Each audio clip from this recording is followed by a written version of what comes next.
Forgive us our debts, but only sometimes. Hi, I'm Mark. Don't. Hi, I'm Scott, and this is Church is Lame, the podcast where we try to fix the church by talking about the stupid things churches do that break the entire body. Mark, what are we only sometimes forgiving? Yeah, apparently, debt, generally speaking, Uh-oh. because like I know, I think I can know like someone like the real nerds out there, right? The people like me, they'll be like, well, like the word is trespasses. That's what it says. And I get that, but like I grew up in a tradition where we said debts, so it's like that language is Right. familiar. Yeah. But yeah, so the Biden administration does this whole like, hey, we're going to do up to $10,000 in student loan debt for most borrowers and up to $20,000 for certain other borrowers. Right. And this has gotten a number of people's fur and a fluff, and it's really difficult for me to suss out precisely why. So it feels like, I'm just going to front load this, right? I'm going to say it feels like really what it is they're just opposed to the Biden administration, and then they're trying to kind of, retcon, their values into it. So Christianity Today had a really fun article that had 3 different people talking about it. And what they came down to was to basically say, well, I mean, like, is forgiving student debt a sin? Like, probably not. Maybe. I don't know. It's like, okay, well, that's nice. Like I myself kind of go with the government can kind of do what it wants. It's the government. That's what it's there for. But then I saw this other article from the Gospel Coalition, and you know how moderate the Gospel Coalition is on everything. Yeah, they got real pissed off about this. Yeah. I mean, like, shockingly so. Right. So there's a saying in politics that it's always election season. Right. So this feels a lot like that. Like, okay, well, we won the abortion war for the moment. So what's the next thing? What's the next thing we can wedge and make this our issue to kind of gain votes, right? Right. And so we find all the old people who've already benefited from, winning world wars and being able to use their GI Bill to go to school for free and pay back those loans. All the people who've already been through that process are now, like, why should somebody else be able to, why don't I get any benefit? How come the benefit's not there for me? Why should we give it to somebody younger? And it's really kind of feeding off of that, like, man, we just love to punish people no matter how bad it is for the whole of us, right? Yeah, and the language they're always going to use is like, well, you need to take responsibility. Yeah. It's really crazy because if you do the math, like this $10,000 or $20,000 that we're talking about, for most people with student debt, that doesn't even cover the loan. We're just talking about forgiving the interest, really. Yeah, and for some people, like that $20,000 forgiveness wouldn't cover even close to their interest. And I'm not saying that that people who are having loans that big are bad people, but I'm just saying it's like there's a system that tries to sell you on going to expensive schools and like tries to sell you on that idea. So it's like people buy into that, because they think that, oh well, I'm not being lied to here. It's like this really is the best thing I can do for my education, and then they have $150,000 student loan, and like they're generating interest up the wazoo. Yeah, but and so this kind of turns into those like those damn millennials. They're so entitled. They just want everything. They don't want to earn anything. It's like, how terrible is that to stereotype an entire generation that way? Yeah. But B, it's just not true. Like, debt is always an issue, right? Predatory debt in particular. And government has dealt a little bit with it when it comes to credit card debt, right? Mm-hmm. And just how deeply you can fall into that and how much they can penalize you before you just go, okay, I give up. It's time to declare bankruptcy because there's no way out. There's literally no way out. Even the government was looking at us and saying, yeah, there's no way out. Right. Mm-hmm. And so now student loan debt is literally the new frontier of predatory debt. Right. Oh, I'm an 18-year-old who knows nothing about nothing. My parents have taken good care of me my whole life. They've given me an allowance. They've taught me how to balance a checkbook, but I don't really have any real experience with contracts, with Yeah, fine yeah. print, with knowing how to amortize debt over 20 years, 30 years, right? I've got no experience with this, and I want to go get a degree in the ancient languages of the Philippines. You know, and so there's a college out there that's gonna sign me up for all the Pell Grants and all the student loans, and all they're gonna do is say, "Yeah, we can make this happen. Here's the terms, here's the conditions. Here's how much you're gonna pay back over the next 30 Mhm. years. Sign this piece of paper, right?" And with like, and obviously this kid is like dreaming about the rest of their lives with no real concept of like, there's only one person in the world who has that job who makes any real money, and you're gonna have to wait till they die in order to slip into that seat. So how in the meantime do you plan on paying back this big mountain of debt that you just accumulated?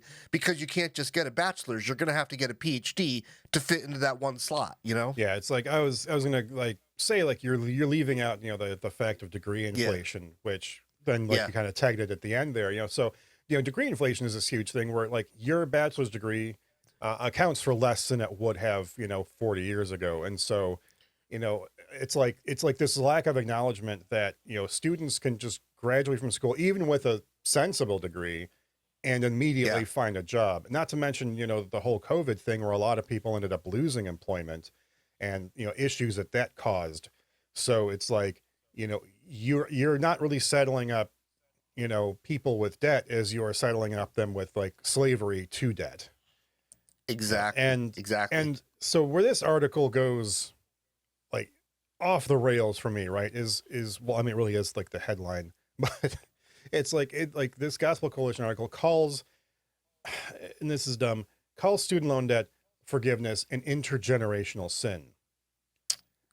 And yeah, and you're probably thinking, how?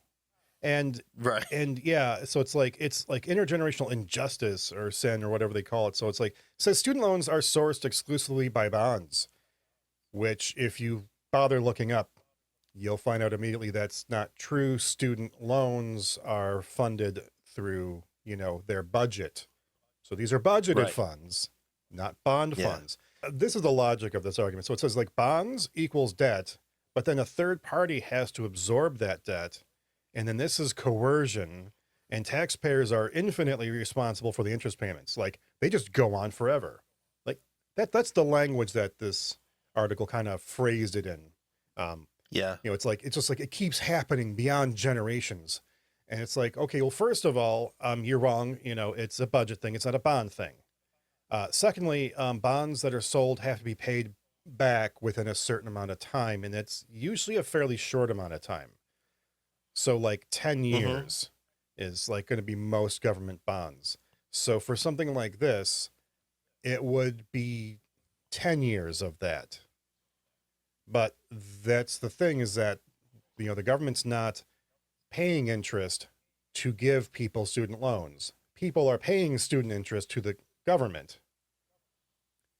So it's like Yeah. this article is based on, it's based on like that, like we need to punish people for being too lazy, apparently, for like being responsible for the debts. And it's a sin because the government is funding it in a way that's not being funded. Yeah. So, Yeah. so like you're basing your entire argument on A, an unchristian attitude, and B, lies. Yeah, I just don't know what any of that has to do with sin, right? Hmm. Like the inner workings of student loan funding. Like what, to me that's just the machine, right? A machine doesn't Yeah. sin. How you use the machine sins, right? Yeah, well, their argument is So really kind of coming down to, it's like, that third party thing, right? So it's like if we had bonds, then it's like the American people are now responsible for your debt. And so it's like I'm shoving your student loan debt on off to like your neighbor and their taxes. Of course, even if that's how it was done, like who cares? But that isn't how right, it's done. except for the fact that if these loans had been making responsibly, most of these loans would never have been made, right? Probably. Oh, like you want you want to go to the most expensive school in the country for 5 years to get a bachelor's degree to make no money in your future. No, we're not going to make that loan to you, right? Right. Of course Yeah. we're not, because there's no hope of getting a return on that investment, right? Yeah. I was But talking to a because student in our youth group once, and this is a yeah, few years ago, and she was talking about how she was going to be going to, and I don't remember what the school was, but it was a private school, and it was going to be about $80,000 for a 4-year degree, and to go yeah, into social work. So you know how social workers are infinitely capable of paying back $80,000 student loans, and how yeah, social workers often have like masters because you kind of need a right, master's to do social work. So it's like she was looking at, like 140,000, 120,000 in total student loans. And like I told her, I'm like, you know what, the education you're going to get from that school is going to only be as good as you. Like you should consider going to a much less expensive school because your career is not going to give you the money to right, pay that back in a reasonable amount of time. And like, cause she was yeah, just too young to understand. And like, her parents yeah, weren't jumping in and saying that, but it's like, that's like, that's part of that problem, right? It's just like the taking advantage of people. So it's like, what's like, and she would only qualify for like the $10,000 of forgiveness because, right, that's her situation. Right. So it's like, what dent is that going to make? yeah, It's yeah, ridiculous. yeah. So, like many programs, federal student aid is a program that met a need at a certain point in this country's history, right? We were transitioning from an industrial age into an information age. We desperately needed to make sure that this new workforce was highly educated, right? And so federal student aid was another tool in the toolbox. The problem is, once again, people figure out how to abuse the system, right? Hmm. And what they figured out was, well, if we're a college making, helping these students to get these loans, we will always get paid because the government is backing it, right? Right. And so we don't care about the actual student and whether or not they actually have a future in their career field they're studying for. All we care about is getting that loan money, right? Not to mention like the inflation of tuition prices. Right. But the real fix to this isn't going around punishing millennials and punishing people for the rest of their lives with loans they can't possibly pay back. That's not the solution. The real solution is to get the federal government out of underwriting every single loan that colleges want to give to kids, and make the colleges responsible for underwriting these loans and for guaranteeing these loans. Because now, if the college is on the hook for losing that money for educating that kid, they're going to be far more careful about who they're going to be giving these loans to, because they need to make that money back. You know what I mean? Yeah, and like and to kind of push this back to, like just the Christian principles involved here, right? It's like, Yeah. my biggest question is, that I have to answer is, how does this break the church? Yeah. And of course, looking at it's like how it breaks church to me is pretty obvious. It's like, you're basing your thoughts on lies. So like that's your first problem. Like actually do the Right. research, understand what you're talking about, before you complain about it. So it's like I did some basic Google searching and found the answers about how student loans are funded and like what the Yeah. budget numbers were and like all that info. It was there for the Yeah. taking. But secondly, it's like, in an age of grace, you need to stop this nonsense about how people always need to face the repercussions for their actions.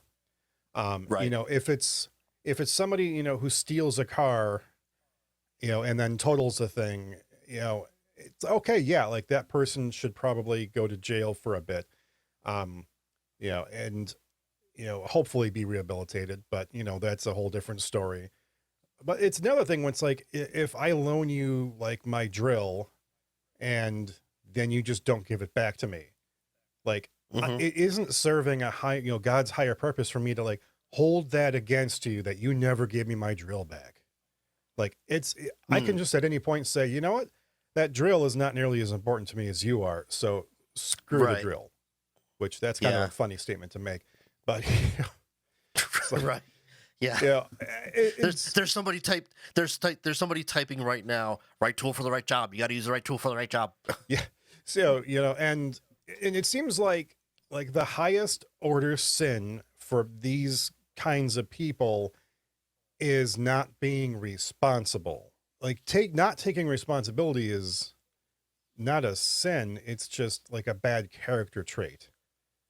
If you don't take responsibility, but a lot of these people want to pay their loans back, so they're taking the responsibility.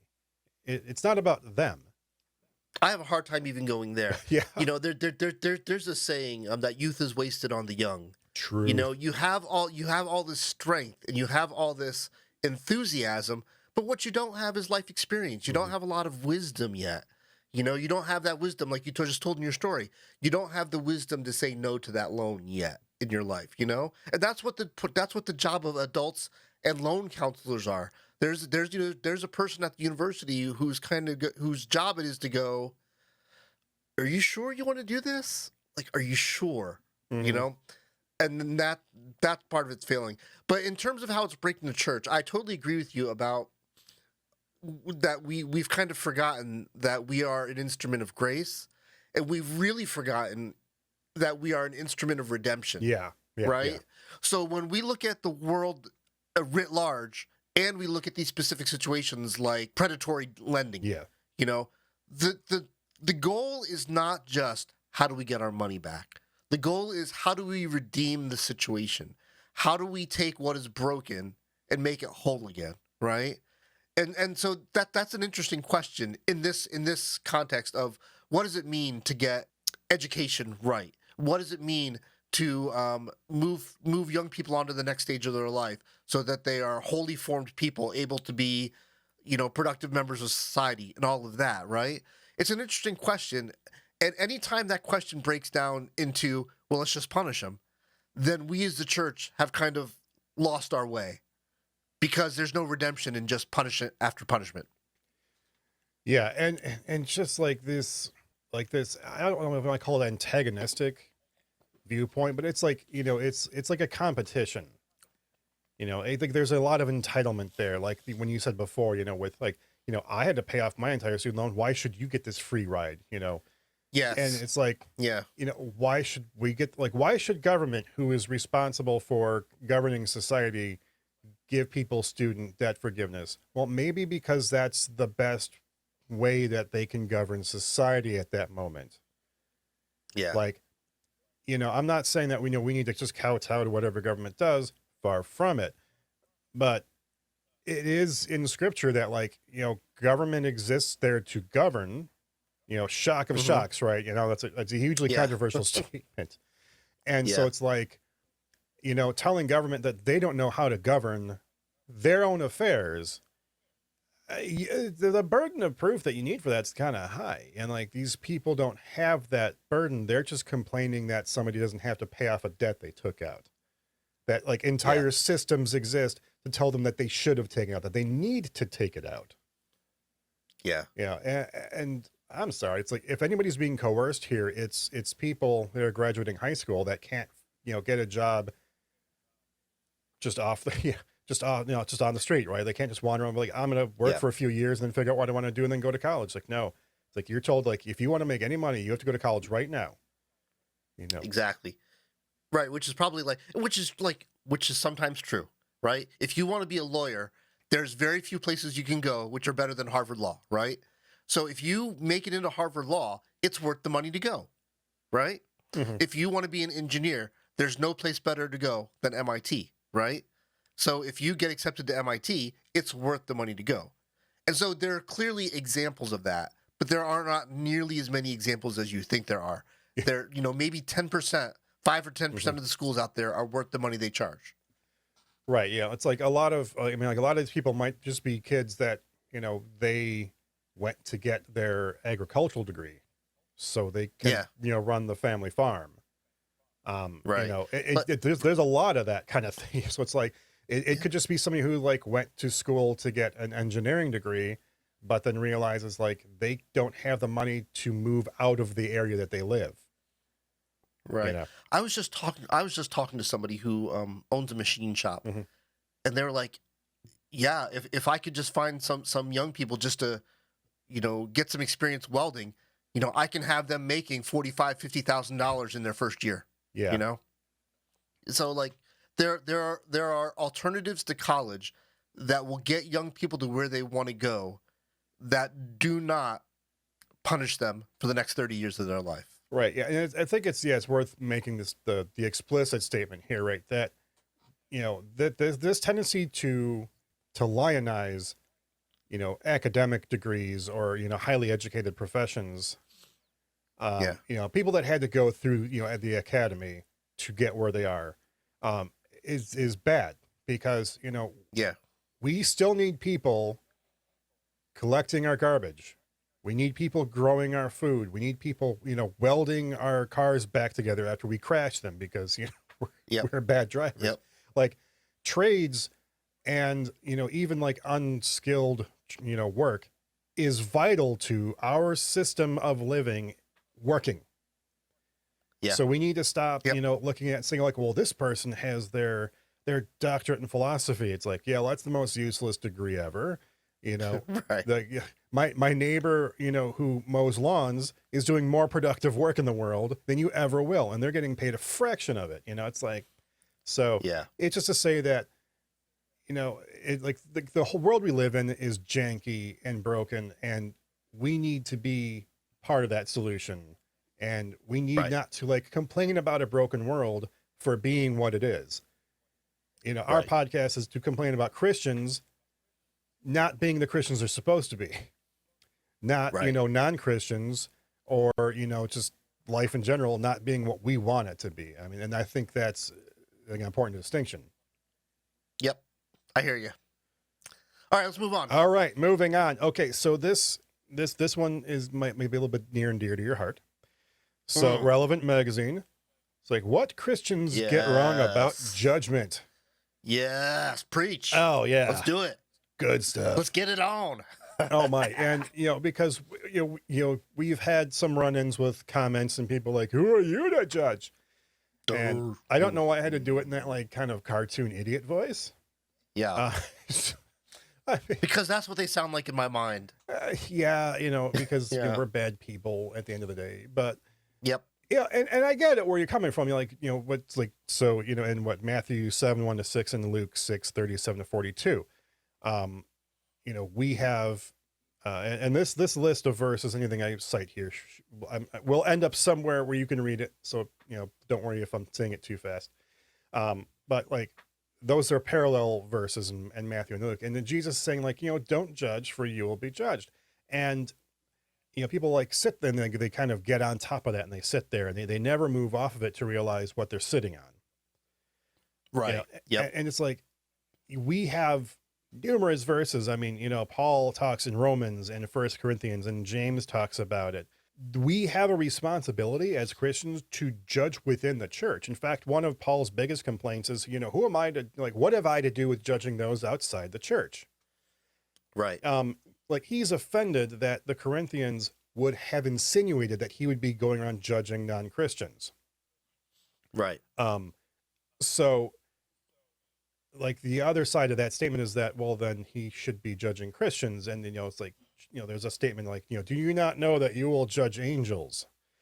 It's like being able to make good judgments is part of, being a, part of the people of faith. Exodus chapter 18, I think is a really great way of saying is like, look, you had Moses was, judging the people of Israel.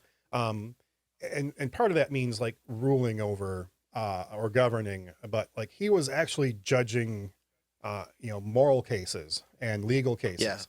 Yeah. So it's like from the beginning, it's like being able to discern good from bad, right from wrong, etc., has been part of the faith tradition. And, Yeah. to say that like, well, you can't judge anybody. It's like, well, we'll read these sections. So read Exodus 18, Matthew 7:1-6, Luke 6:37-42, Romans 1:18-2:16, Romans 14:1-15:22, 1 Corinthians 4:1-13, 1 Corinthians 5:1-6, chapter 6, verse 11, and James chapter 4, verses 1-12. And Yeah. I'm sorry to like list those off, but I feel like I need to because of like some of the flack we've gotten. But read those Yeah. verses So and read the context, read what they're talking about. When they say don't judge, why are they saying don't judge? Who is not to judge? Under what circumstances? And you'll get why we kind of laugh whenever people yell at us that like, who are we to judge? yeah. So in a previous episode, you had a thought that really stuck with me. Mhm. We were having a conversation, and you summarized it really nice by saying, people tend to the way they do one thing is the way they do everything, right? Yeah, yeah. For example, in a non so you don't really know how to change a flat tire until you get a flat tire and you have to change it, Right. right? You don't really know how to change your oil until you do your first oil change, right? There are things that you just don't know until you do. And that tends to be the way people study the Bible. They don't really know until they come up to their first instance of having to deal with it, right? Right. And so in the case of judgment, what happens is usually I'm the person that does something stupid, right? And then I've got my verse. Don't judge lest ye be judged. Excellent. That means that nobody in my circle can judge me for doing the stupid thing that I just did. And so that's the verse I'm going to hang on because it gets me off the hook for the thing I did, and it gets me off the hook for the job I have in shepherding those around me, right? And if I fall down on that job, it's no big deal because judge not lest ye be judged, right? And so it's the big get out of jail free card, right? But then now because we know how to do the thing that we want to do, we don't actually figure out the thing that we should be doing, you know? I'll buy that for a dollar. Which is this process of following in the footsteps of Jesus and helping others to follow in the footsteps of Jesus. Yeah. So, I don't want to belabor this point too much more. Suffice to say, go and read, the scriptures and remember that, verse markers and chapter markings don't mean anything. Like, stop treating every little thing that Jesus says as sage advice that is supposed to be like this universal wisdom that applies in every situation, regardless of circumstances, because that's not how Jesus operates. you know, so just read this, study it. And if you still don't get it, that's fine. But you can just keep working at it. And then, and then you'll understand like where we come from to say we are able to judge the church because we are supposed to. Yeah. So I'm going to move on if that's all right with you.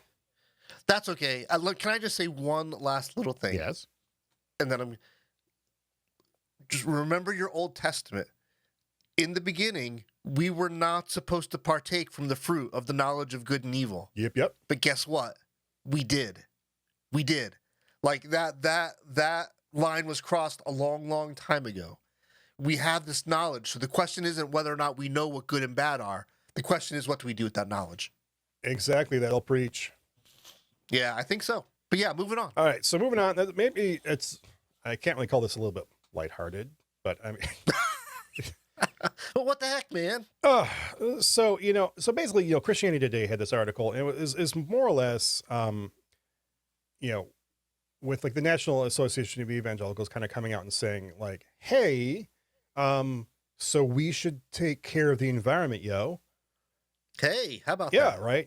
Which is like, huge face palm, it's like, well, duh, like it says that in Genesis. But whatever. Yeah.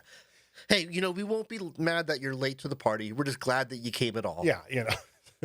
3,500 years late. Whatevs. Yes. But, and it's like, I'm not going to like, belabor the points of this article because it really is just mostly, well, duh. It's like right. Yeah. Christians should be taking care of the environment and not destroying it and not like just like reacting as of like that there's some sort of weird conspiracy with climate scientists to like make you believe in climate change because it'll turn you into a Satan worshiper or some nonsense like that. And and before anybody laughs too much at that, like I read something somewhere from some wacko that more or less made that assertion. Yeah. It's like they think that the scientists are some weird cabal of like, atheists who want nothing more than us to stop believing in God, and climate change is somehow the vehicle through which that will happen. Right. I have no idea how that works. Right. It's asserting me, but it's like, it's nice to see that the National Association of Evangelicals, though, is getting on the ball and accepting that, no, we need to be making positive changes to our environment. Yeah. I don't think that they go deeply enough into saying that, but, I think that we should be trying to live a lot more in harmony with our environment than we do. For sure. And this is going to be a generations of change, though. So, I can Yeah. want it all I want. I'm not probably going to see it in my lifetime in the slightest. But it's like, at least like it's, that Christians, because there's that, that conservative Christian stereotype of like, you just deny, climate science. So it's nice to see like the National Association of Evangelicals correcting course here. Yeah. So like, I forget where I saw it. There was a great, I don't want to call it an editorial cartoon because it wasn't that, but it was just like one of these little memes kind of thing. But it was the gist of it was that baby boomers have walked through and closed every door that the greatest generation opened for them, right? And so, and what I mean to say by that is that it's always been this spoken and unspoken understanding that the job of all of us is to hand this world off to the next generation a little bit better for them. And somehow we've lost that plot. Nowadays, most people seem to be hypnotized by maxing out their 401k, by having the biggest backyard, by having the white picket fence, or whatever that is. But there is not a whole lot of preoccupation with what we hand off to the next generation. It's about what I have now. And that is a huge plot point that needs to be rectified. Yeah, and when you abuse and pillage the planet you live on, you want to talk about, intergenerational sin. It's not student loan debt forgiveness. Yeah. It is not taking responsibility to live sustainably and harmoniously with our environment. Nicely. And nicely done. Way to circle that back around, man. Well done. I mean, it wasn't on purpose. It just, that was good. You led me there, nice. Really. Yeah. Well, I mean, it really is. That's the thing. It's like, when we, do things to like poison our waters, et cetera, it's like we are passing like that sin directly against the next generation to come. Exactly right. And it's like people complaining about, like, we need to get rid of all this, EPA regulation because it just gets in the way of us doing business. It's like, well, when we didn't have the EPA, we had like Kerr McGee over here in West Chicago, which was tainted with really high levels of thorium. Right. We had, many, many water sources, drinking water sources polluted with lead or, toxic chemicals. This was when we didn't have an EPA. Right. And so it's like, we need to like get over this stuff. It's like, no, I mean, as Christians, not like you and me individually, but it's like as Christians, like we need to get on board with taking care of the world God put us in charge of, because, if I put you in charge of my business and I come back and you're like, well, look how much money I made. I'm like, yeah, but there's holes in the roof. That employee over there hasn't eaten in 3 weeks because they're not getting paid enough. I'm going to be mad at you. And that's what we're doing. Right. I think that's like what humans kind of are doing to the planet. Right. I mean, I think it was most eloquently summed up in the Bible itself, right? Faith without works is dead. So, like, if you're not caring for your environment, if you're not sheltering the homeless, if you're not feeding the hungry, if you're not clothing the naked, I don't care what your opinion on penal substitutionary atonement, words is hard. Yeah. I don't care what your opinion on penal substitutionary atonement is. I just don't care, Mm-hmm. So yeah, I'm 100% with you. Oh yeah. Sorry, I totally missed that. I'm really sorry. Disaffiliation watch. No worries. So in the world of the United Methodist Church and everybody just jettisoning like cargo pods in a science fiction movie. Yeah. Nice. Yeah. I mean, like if you've never watched the movie Pitch Black, just watch the introduction scene to that movie And like, that's the image in my head of the United Methodist Church right now. Yeah. So, this group of people created, they call it the Foundry Network. And it says it seeks to forge a network of like-minded pastors and churches who are aligned theologically and work together to reawaken the movement for Jesus in our communities. Which is really a very, what's what I want to say, evasive way of saying that, we don't like gays. And so we're Yeah. going away so we can not like gays together. And of course, at least, they're not actually creating another denomination. They're like the Global Methodist Church. Yeah. It's like, no. No. So let's the Foundry Network exists to not only hate gay people, but to help you fund your church leaving the UMC. Yeah, and it's a money what do you call it? It's a monetary fund. Yeah, more or less. And of course, they do like to join the network, you agree to a 1-year moratorium on joining another denomination. So I guess there's like a chance, like there's a hope, however bleak it may be. Like there's some kind of a hope that maybe there could be some, reaffiliation. Not counting on it, but that's where things are right now. Yeah, it's interesting to me. The name that they chose, the Foundry Network, seeks to forge a network of like-minded pastors. It's interesting, kind of in light of this new reform thinking and all this kind of hyper-masculinity that's found its way back into the church, that they've chosen this name that's about, a foundry is a place where you cast metal, right, where you forge metal. And so, like, this very kind of like, if you are a Christian that supports the LGBTQ, you are weak. And if you are a real Christian who stays firm on the foundation of a gay-hating Bible, then you are strong. Like, what in the world is going on? Like, yeah.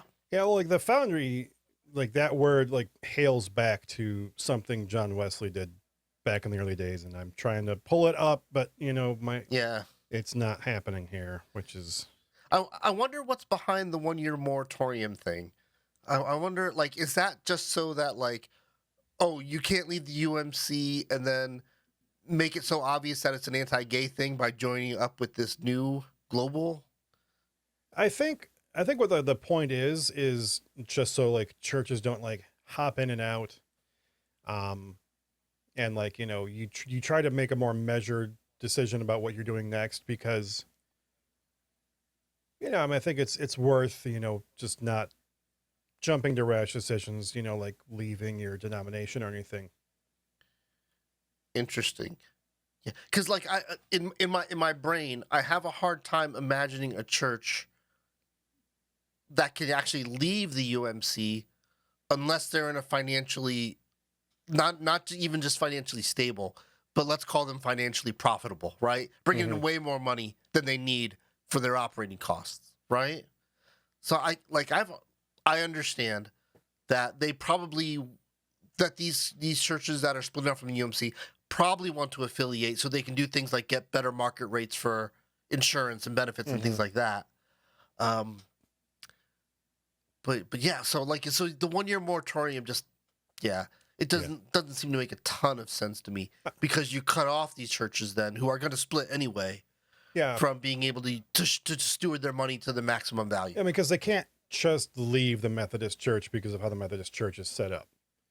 Yeah. So, I'm sure that like the 1-year moratorium, largely serves to get their financial ducks in a row for that moment. Yeah. But hey, it is what it is. There will be more of this kind of news in the future. We'll see what goes down. So I'll just wrap that up right there, because I don't think we have anything more to add to that. I don't think so. We do have, however, a new subscriber. Ooh, well, that's always fun. And this is especially, this one's especially fun for me. I don't know if you were an avid reader of the morning comments back in the days when newspapers were like necessary. They were required for you to be a functioning part of society who understood what was going on in your world.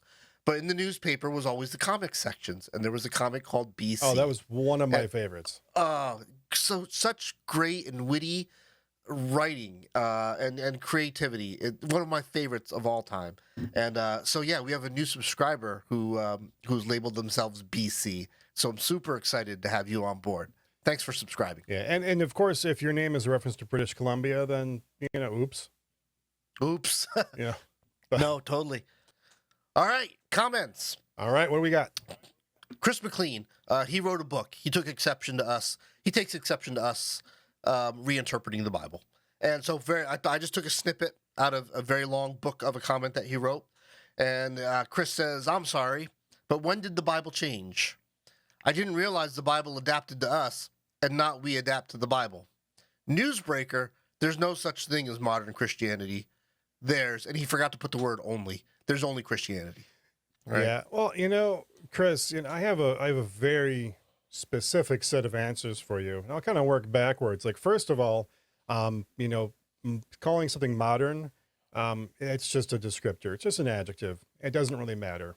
Yeah. It's like, I can call, what we're speaking modern English as opposed to like Middle English or Old English, but it's all English. Right. So it's like what I call what, it doesn't matter. All right. And we're not saying that there's modern Christianity and ancient Christianity. We are affirming that like this is part of a, long tradition of Christianity, 2,000 years worth, give or take. But, you say like, when did the Bible change? Like well, nobody's saying the Bible changed. But, of course, if you go back to the 10 Commandments, honor your mother and your father.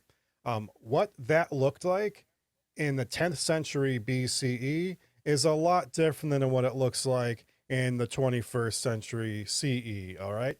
And oh, hey, wait, well, let me before you move on, keep that thought where you're going. But let me just say this for once.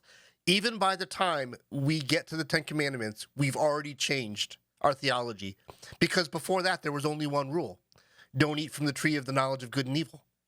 So we've already changed, just in that span, we have already changed our understanding of what it means to relate to God. Okay, move on. Yeah, and bringing it back to that point, it's like we ate from the tree of knowledge of good and evil. It is up to us to understand good and evil and apply it to the world around us. And part of that is including having better understandings of how things work. Preach, man, preach. You're talking about, like an Old Testament written by people who believed that the earth was flat, that sat upon pillars and had a solid dome above them, which held back sky waters. Okay. Yep. We know that the earth is round. It revolves on the sun, which orbits blah, blah, blah, blah, blah. Right. Telescopes, just amazing. Yes. Telescopes. We know these things now. Yes. So as we understand the world better and how things interact, there are things in the Old Testament, when you're reading like some of the, the decisions of, like if your ox gores a person, do this. And if blah, blah, blah, like these things, right? Yeah. It's boring to read sometimes, but when you realize that is applying that biblical principle of to love your neighbor as yourself, which is, according to Jesus, one of the greatest commandments, Yep. And it's applying that to a situation. The law is not if your ox gores a person, then you should kill the ox. And then if it gores again because you didn't gore them, you should be put to death. Like, no, that's just people in their context trying to make sense of this commandment. And, right. We understand we live in a different world. We have a much more complex world that we live in. We have a great, a deeper understanding of things like, I'm sure this is partially in reference to like issues about human sexuality, Yeah. So it's like, we understand things that they did not. We have to take our current understanding and apply that biblical standard of, love the Lord your God with all your heart, soul, and strength, and love your neighbors yourself, and not make up what, these things are supposed to mean. Right. And if you want to understand what love the Lord your God with all your heart, soul, and strength means, read Commandments 1 through 4. Right. If you want to know what, the other ones mean, read Commandments 4 through 6. Or sorry, 5 through 10. My gosh. Yeah, I'd say you're right. So let me say this. So you've actually been to seminary, and so you have, multiple semesters of ancient languages under your belt, right? Yeah. I have not been. I have not been to seminary. I don't have any semesters of ancient languages under my belt. But neither you nor I could call ourselves experts Oh, on ancient languages, right? no. So what I really want to do just in this one segment is I want to point you back to YouTuber and TikToker Dan McClellan, because he is a bona fide expert in ancient languages. And one of his specific gifts is kind of taking all these different passages that are taken out of context and in a very non-judgmental way saying, okay, here's the passage and here's how we commonly interpret it and maybe commonly misinterpret it. And because I'm an expert in this language, let me take you back to this verse and let's we're not going to spend a day on this, but let's spend 10, 15 minutes on like why we can't. I think he would use the word, we can't confidently interpret it the way that we actually interpret it, right? And all that to say that over these thousands and thousands of years since the Pentateuch was first, scribbled out on a tablet, you and I and all of humanity are in a perpetual state of renegotiating with meaning, right? We haven't always reliably decided that God hates abortion, right? Being staunchly pro-life is a very new thing for the church, right? Maybe less than 100 years old, right? For sure. And so we need to come to terms with the fact of the matter that over time we renegotiate with the Bible. Does anybody anymore care about what day of the week it is when they eat fish or when they touch the skin of a dead pig? Does anybody anymore care about whether or not a woman wears garments of multiple threads? We've mostly negotiated out of our lives things like slavery, which the Bible doesn't seem to have a whole lot of problems with. We seem to have negotiated out of our lives genocide for the most part, where God was very happy to, wipe out the world in a mass flood. So we are renegotiating all the time what it means to be a person of faith and what the meaning of these books that are collected in this work that we call the Bible is. And so, Chris, I don't know what to say to you except that, not only is Christianity modern because whatever is today is modern, but Christianity is perpetually evolving.